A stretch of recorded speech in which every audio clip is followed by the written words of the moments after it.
Hi, Doug. How are you doing? I'm doing good. Are we live? Are we Yes, on? yes. The fans are here, and we are here, and you are here, and life is good. And there's Bob Picardo. Look at Hi, that, Bob. amazing, Hi, amazing. Bobby. So yeah, wow. Hi, Bob. Great to Hey, how you doing, Doug? Good, good, good. That's great. Wow. This is a moment. So now, just to let you guys know, we just a few minutes ago we screened the first hour of Space Command, which, as Hi, you Mark. know, I didn't get to say hi to Mark and Elaine. Hello, Mark and Elaine. I hi, saw Bob. Doug's face first, even though you were talking. I don't know why.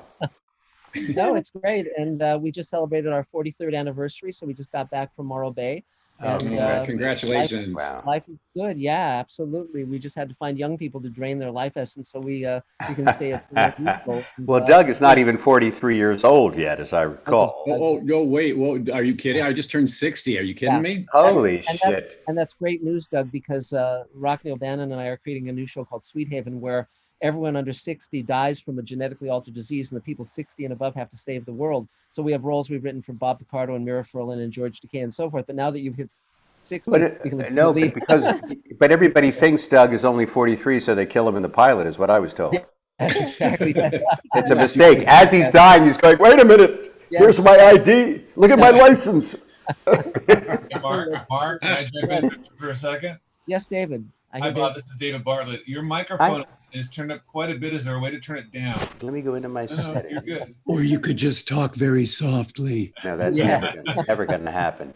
I'll use my indoor voice instead of yeah. my theater voice. But but just to jump in, we just showed the first hour of Space Command. That, of course, took several years to make, and it has 900 visual effect shots. So it's very much production done the general way that it's done. And you guys are terrific in it as Yusuf Sikander and Doorn Nevin. And you've also been wonderful in the audio play prequel, which is also being done as a graphic novel. And for several years, I've been walking around with the entire first season of Space Command in my head, and now it's finally so much fun to be able to start moving it further ahead because we've shot the first 3 hours. We're going to shoot the fourth hour as soon as the pandemic restrictions allow us to do that.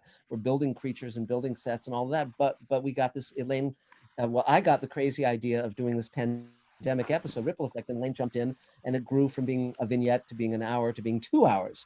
And the fun part was we were able to use all of these amazing technologies that were completely different from anything you'd normally do. And so the fact is that you guys are in a scene together that where you weren't physically in that scene together. In fact, Doug, as you know, you did the ADR, you did the lines, and then we dropped them into shots we had of Doorn Nevin and put Bob in the scene together. Right, So which I did take. I did have a little look at that at our footage that the audience hasn't seen yet, yes, and it cut together very well. I was very very happy with how my voiceover worked with the imagery from episode one, yeah, and Bob, you were gorgeous in it. What you recorded at home, I just yeah, saw it cut together really really beautifully. It did cut, and the I saw the original maybe a month ago, the compositing, yeah. and I thought that was very good. Did it change, or was it? Oh no, it's just we're just refining it. We're tweaking it. Soon what we're gonna do is just throw a blue side light on you in post so that it matches more the side light on Doug. There's tweaks we're gonna continue to do, but we're very happy with it because again, the whole idea of Space Command is that we cover 180 years in the lives of these four families, and Doug and Mira are two of the viewpoint characters. Mira's genetically altered. Doug, of course, is a synthetic. And then, of course, without revealing too much about your character, Bob, you'll be continuing along as well and encountering your son, who becomes a world conqueror, Odin, and of course, Yusuf is the grandfather of Armin Shimmerman. So So you'll be dealing with a lot of guilt, a lot of a lot of guilt. guilt. Yeah. Yeah. Yeah. I have a lot of experience with that. Yeah. Well, Elaine and I talk about the character in Redemption in the first 2 hours who really gets screwed over is that kid, that poor little boy, Yeah. because, and we won't go into too many details, but, and it's funny because after you have your adventure in that first 2 hour episode, you ship him off, or he's shipped off, that character shipped off to, Europa, which is one of the outer moons, and he's raised by Barbara Bain, who's his aunt. And so it's great to have so many luminaries playing roles in Space Command now, because we just collect people like a serial killer. We were really grateful that you were able to do this, because one of the things that Mark wanted to do was, say, well, how can we do this singly? How can we weave people together? And Spoon River Anthology was a great model Yes. in that you got to see people's hearts in monologues Yes. Mhm. and how that wove together. So that it was Spoon River Anthology showed people singly, but then you got to weave them together. Yes. And so what we were able to do is where we would normally be talking about backstory, we were able to hear it directly from the guys' mouths. Yes, yes. And well, the fun part was having a scene with you two together. It was, I found we went to the Beverly Hills Art Fair and I bought that painting of the robot and with the idea that it's a robot painting that Doorn did. And, so that, and again, dropping that into a robot committing suicide by lying in the ocean and just letting the oil leak out. So that's a very melancholy and interesting scene.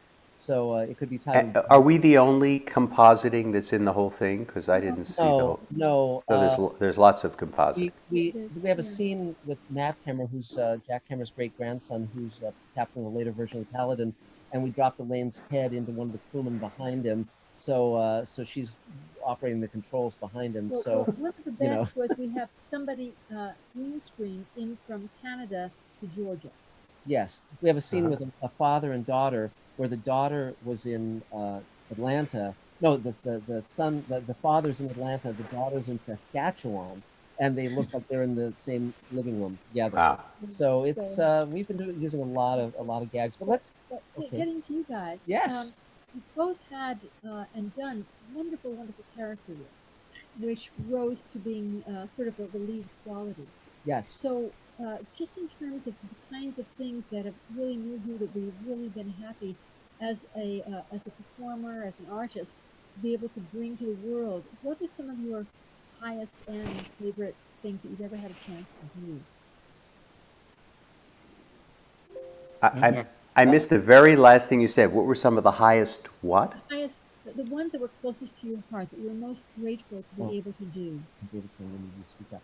Okay, yeah. So essentially, it's like, what have you loved doing? I mean, you guys. See, the thing is, you guys are fan favorites. I mean, you guys are so terrific in everything you do. I mean, Doug. When I met you, Doug, of course, I said I'm going to show that face of yours because you have such a sensitive and wonderful face. And they always cover it in like rubber, and and so But you're astonishing. And Bob, the moment I saw you, in any number of roles. And one thing I should mention is I have to send you the comic book page because we actually in the prequel we reprise you as Johnny Cab, which was really really thrilling from Total Recall. As the robot cabbie, and so that's super fun. But so I guess Elaine's question was, Well, starting with you, Doug, what are there any roles that really were you really happy to have that role? Where you really felt connected to the character, and you felt that your character was saying something close to your heart. Yeah, well, I'm having lived in the world of science fiction, horror, comic book, fantasy genres. I, uh, I've played a lot of fantastical characters, a lot of heavily made up, otherworldly characters, but the ones that really resonate with me and stick with me and that seem to have a longer shelf life are the ones with an emotional heartbeat that the audience can connect with, or a story that I've got to play on camera that connected with someone else in an emotional kind of way, not just but more more of an actual, more of like a human-like connection. So I think my amphibian man character from The Shape of Water is probably to have that romance story that I had with Sally Hawkins on camera was an absolute treat for me. yeah, And also in Pan's Labyrinth, I think the fawn character yeah, with little Ophelia, that connection was an older, wiser kind of caretaking figure that was kind of menacing. I love the ambiguity of that. yes, But with a little girl that so many young women can relate to, who had a horrible situation at home but are trying to find their way in the world, that needs some guidance. And I've had so many fans approach me from Pan's Labyrinth alone just because of how that movie touched their lives. Those are the roles that mean the most to me. yeah, And in Space Command, even Doorn being able to play a synthetic who is seeking a soul. He finds that he actually kind of has one, and he's inquisitive. He wants to know more about this humanity thing. And Bob Picardo's character, Yusef, was just so. Bob, I love playing on film with you. You're one of those rare actors that really you connect and something very real happens once action is called. So to be able to play those very connected, communicative scenes that you and I had together, those are among my favorite memories in the showbiz. Cool. That's Yeah, great. thanks. Yeah. Well, great. And I so have Bob, I do have a question for Bob from Mhm. the audience. I forgot, by the way, we had an audience, guys. Yeah, Hello, we- everybody. Yes, hi We are everybody. live I on completely just thought I was talking to Mark, Elaine, and Doug. So hello, Yeah. everybody. In fact, we have people from all over the world, if I'm not all over mistaken, the right? world. Yes. Yeah. Cool. Yeah. I have a question from Jatham Red for Bob. What was your inner inspiration for the EMH character on Voyager?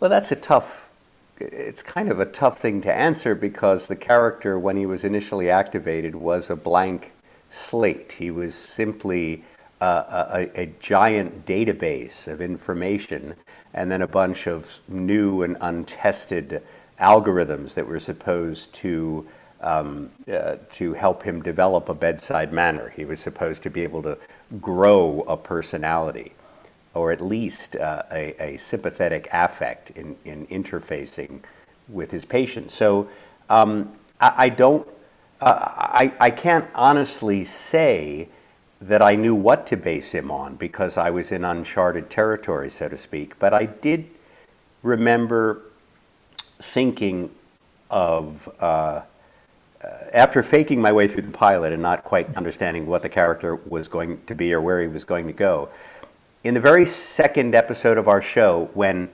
Jennifer Lean, as Kess, comes to sickbay because she's gotten permission from Captain Janeway to build a hydroponics farm, so to speak, so she can grow vegetables and save replicator power because we have such a long journey home and limited resources. And she basically has come there looking for soil samples for dirt. And my character is obviously insulted, and he explains to her that he is the apotheosis of everything we know about medicine in the 24th century. But let me get your dirt for you. And I thought in that scene, his sense of injured merit, as I called it, his fact that his sense that he was worthy of so much more.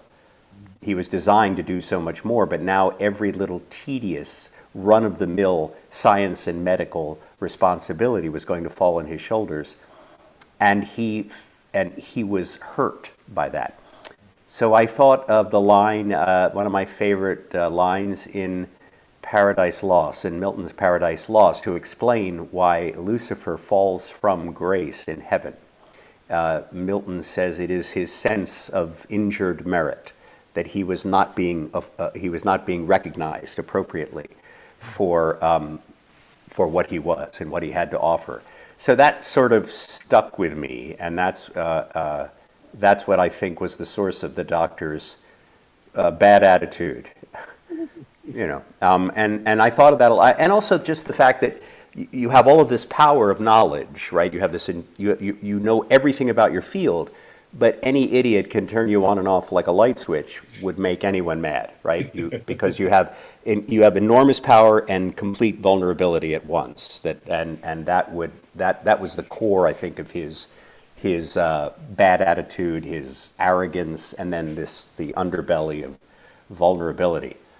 Again, it was all just an experiment, but it was wonderful to go from nothing and to be able to grow into a sort of recognizable human being over the course of the 7 years turned out to be just a wonderful adventure. Wow, that's great. And it's so fun because whatever the hell that is. That's a telephone. I'm turning it off right now. But I thought, Have you seen these things? They're incredible. You can read your mail on them, and you can watch TV. It's amazing. as the pacemaker failing. So yeah, but we're so honored to work with both of you, and it's just such a joy. And I remember, I think I told you, Bob, that when I wrote that monologue about your wife's death, the character's wife's death, death, I wrote that, and when I wrote it, I didn't know if it would work. And I was thinking to myself, well, I can always cut it out, and I'll probably need to. And then you got up and you did that monologue, and it's so spectacular and so wonderful. and just moves me to tears every time I see it. And of course, Doug, when they talk about really wonderful actors being able to listen, so and you do that so well in that scene. There's such and Elaine and I, what makes heroes in our universe is those people who have compassion. And so Space Command is very much about people getting outside of their comfort zone to reach out and help others. And so Yusuf saves Doug, and then Doug in his own way saves Yusuf, as we'll see in Ripple Effect when we get to your scene. But it's you both are so wonderful as these characters, and we love writing that stuff. And again, I was mentioning to J.G. Hertzler earlier today when we had him on, but what Elaine and I are doing is, of course, creating our own ensemble. And so, now I've written a new role for you and Mira and for Bob and Mira in Sweet Haven, and I'll definitely be writing more for you as well, Doug. And when you can tear yourself away from From your steady job. yes, from the checks that actually clear, and so. But, Well, I would like to echo that because Doug paid me a nice compliment, and back at him. He's one of the.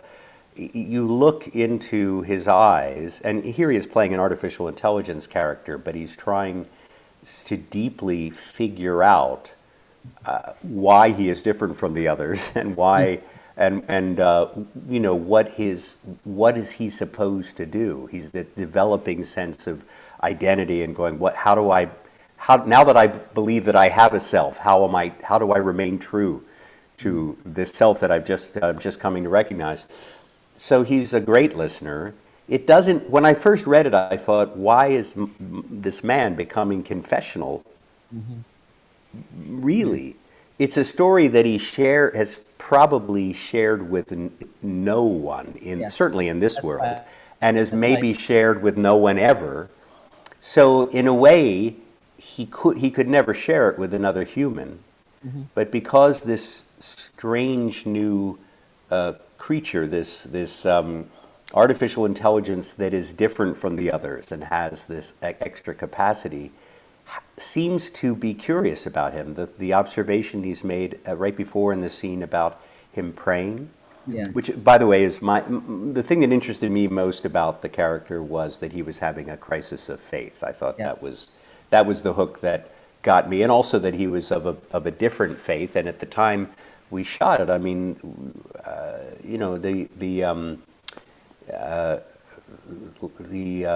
obviously the Muslim faith from certain corners in our country has gotten a very bad rap, simply because of the very small minority of Muslim extremists. So I really appreciated the fact that this was for a science fiction audience. This was taking someone of the Muslim faith and completely making a rounded, humanized, total character to, I think, help correct some of the mistreatment that they've suffered in this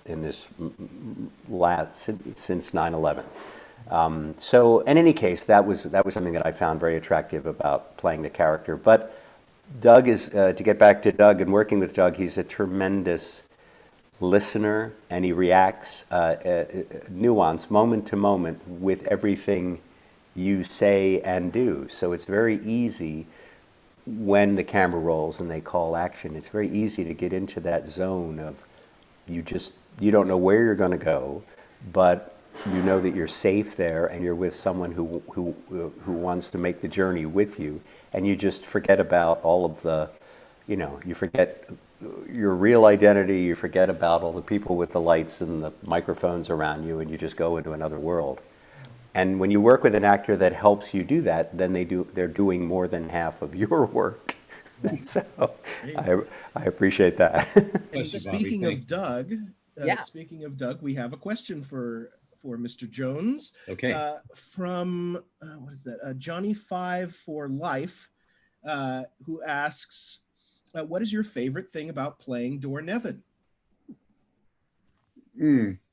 My favorite thing about Doorn, at the time when we shot this, I had never played. I had played robots before, but never a synthetic human, like a humanish piece of machinery that was trying to explore a soul and a heart. And I loved his exploration of self, the journey he was on, and also his heroism in trying to liberate his others of his kind. Yes. That's throughout history there has been one civilization after another that has had a storyline like this in real life where the oppressed have risen. So here he gets to do that, and it's all done in a very non-violent kind of way. He doesn't have to resort to pulling out big guns and aiming them to get his way. It's more of a using reason, and it looks like he's going off the rails, but he's got a plan. Yeah. I loved all that part of him. That's great. Well, there's a line, there's an exchange between you and Mira, where Mira says, "I know what you're doing," and she says, "Slave revolts tend to go badly," and she mentions Spartacus and John Brown, and then you say, "Well, Moses did all right," and it's like exactly. great. And in getting back to your Doorn Evans' relationship with Yusuf, I mean, my idea was on that mining colony that's basically you guys are the two loneliest guys in that entire mining colony, and you find each other. And through Bob being compassionate and saying, "I can fix this one. Don't throw him on the fire, and don't make him a briquette." And but this is basically in a way a love story where it's like you two become friends. And it's funny because I almost in the new scene in Ripple Effect I almost titled that scene "Doorn Evans Makes a Friend," Yeah. which we'll see when we see the scene. We both, in the showing of it, doing a piece that I just completed. A woman is talking to her dog, and her husband's a minister, but she's a non-believer, and she says to this newfound friend, her dog, that she says maybe that's why people believe in God, because everyone needs someone to talk to. It's interesting. Yeah. Well, but we're not offering you the role of the dog. So just No. to let you know, Doug, no more rubber, no more It wouldn't prosthetics. surprise me, but yeah. Exactly. Are there Adam? Are there other questions for our wonderful guests? I don't know if we're gonna have.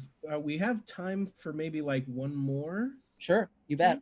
Yeah, because we want to make sure we get that. I'm going to show off my Science is Universal shirt there. Hey. Yay, for the Planetary Society.